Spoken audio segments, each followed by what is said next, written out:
Bonjour, dans cette capsule nous allons découvrir un concept très important en chimie.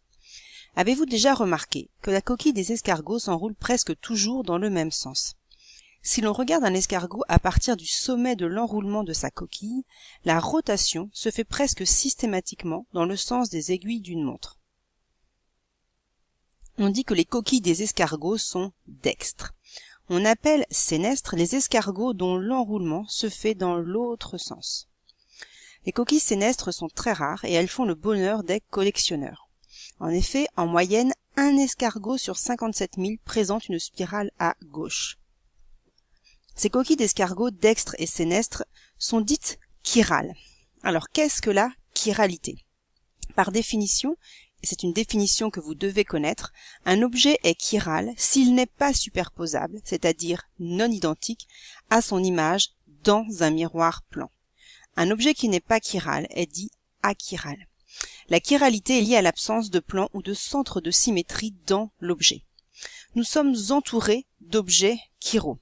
Les mains, par exemple. En effet, les mains sont images l'une de l'autre dans un miroir plan et sont non superposables. Chiralité vient d'ailleurs du grec chier qui signifie la main. Dans les objets du quotidien, on peut citer, par exemple, cette casserole à bec verseur. En effet, cette casserole n'est pas superposable à son image dans un miroir plan. De même pour ce tire-bouchon. Retrouvons nos amis les escargots et intéressons-nous à leur reproduction. Vous le savez certainement, l'escargot est hermaphrodite, c'est-à-dire qu'il est à la fois mâle et femelle. Néanmoins, les produits génitaux mâles, ces spermatozoïdes, arrivent à maturité avant les produits génitaux femelles, les ovules. Un même escargot est donc capable de produire des spermatozoïdes et des ovules, mais l'autofécondation est impossible. Il doit forcément s'accoupler avec un partenaire.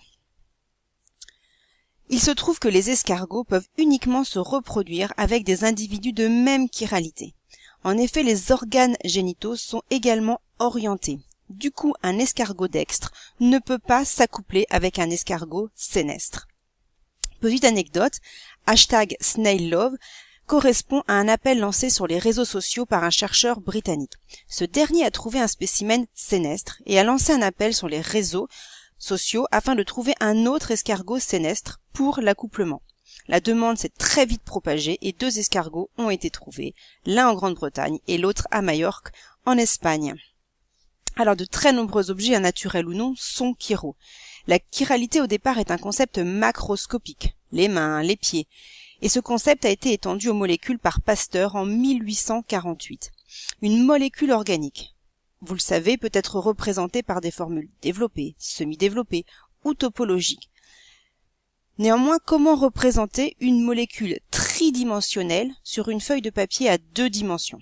Alors, pour ce faire, nous allons utiliser une représentation qui s'appelle représentation de Cram, qui possède certaines conventions.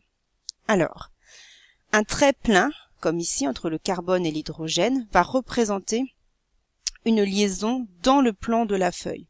Une liaison en avant sera représentée par un triangle allongé plein, et une liaison à l'arrière de la feuille sera représentée par un trait discontinu.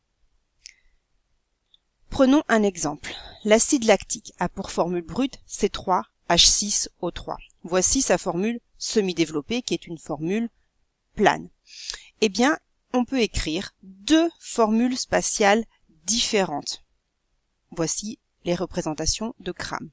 Ces 2 molécules ont donc la même formule brute, la même formule semi-développée, mais possèdent 2 formules spatiales différentes.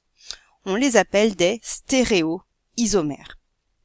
Donc définition à connaître, des molécules ayant même formule brute, même formule semi-développée, mais possédant des formules spatiales différentes sont des stéréoisomères.